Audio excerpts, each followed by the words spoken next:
Hello ladies, gents and long-suffering co-op partners. Here's me drawing the thumbnail for the most recent video that I've made on this Spelunky channel. It was the co-op experience. I must say, the entire sketching phase has become, at least in this particular drawing, it was way less of a struggle than it's normally been. I think mostly because I have internalized that you need to start rough and refine the rough sketch instead of trying for it to look good from the start. You just gotta get in your head, or at least when you're starting, like when you have a ton of experience, you can probably put down lines that are already well shaped, but when you're starting, that beginning sketch is going to be rough and looking like trash, and you just have to know that you can refine it, you can just work on it.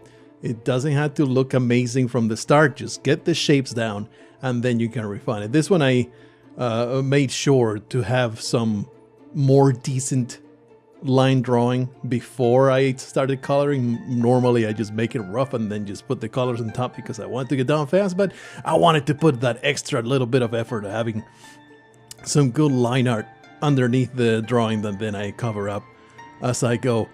It was, you know, the refinement here is what probably took the longest. It was, this part took a long time getting the lines the way that I wanted them to be, and then later, the final coloring part was the most time consuming. But actually the most interesting part, and the part that I wanted to show the most, was creating the background that comes after this. The line work, I mean, it's nothing that I haven't done before. There was a lot of iteration here, especially with the hands always the pain in the butt to get those done. They're constantly looking at the reference just to get the shape of hands correctly. It's a struggle also because that mix of realistic and cartoony, you gotta make them slightly chibi, so that's not something that I'm terribly experienced at, so it's always having in mind that, hey, their proportions are totally messed up. You don't have to make them human-like. You have to look at the drawings on the right. The heads are almost a half of the characters. So that's always something that fights against nature. Here's the flat coloring. I had to grab that whip from the mod files to make sure that it looks okay in the drawing. Picking up those colors, the base colors from the reference in the game. Justin Chan, what a freaking legend. That's some incredible art that is what, you know, I admire a lot of art on the internet. Justin Chan is one of those guys that I wish my art style was exactly this, you know. he's just so good, and I just really, it really appeals to me, the look of his art, the cartoonish yet polished look that his art has is just very, very appealing to my eyeballs. So very much something to aspire to. Definitely, there's just so much talent out there. You can spend hours just looking at things. As I put all the colors down, is now just a matter of getting all the shapes right. Kind of important to get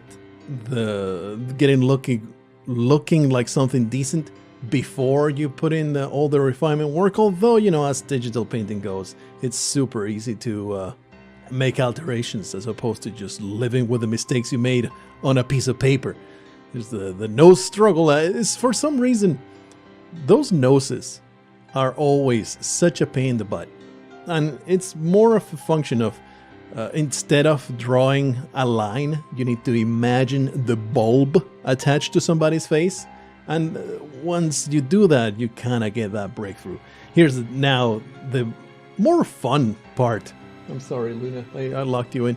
The most fun part of any drawing, or at least in my opinion, is refining the color flats. This is always such a great time. Putting in the first a little bit of shadow, a little bit of color here and there, the human-like coloration of the face. Always looking at that reference to see where all the highlights should be and all that good stuff, and improvising a lot. This is perhaps one of the best parts for improvisation. It feels like you just get a feel of where all the shadows should be. This is more like more experience than anything else. And of course, not saying that where I am putting them is exactly where they go, but I definitely I'm a lot better at it than I used to be. It's just a matter of drawing enough to know where things may look shaded and where they should have a highlight and that kind of stuff. But it is perhaps the most satisfying part because you see such a huge impact in the quality of the drawing, as opposed to when you're struggling to put those lines down and none of them look right. Here in this stage, most of the things you do, they look right away, and it is extremely satisfying. It's a very frustration-free part of the process that I very much appreciate and I very much look forward to. I'm like, man, I can't wait until this drawing is shaped well enough for me to start doing that other part where I do highlights and all that good stuff.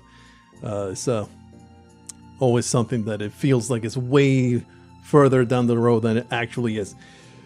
Mostly done with all the highlights and all that stuff. Like all this process, can't really say there's much new about it. Blending in all those shadows, it's getting as much contrast as possible. I think that I did pretty good job at making the contrast pretty high. Obviously, can always be better.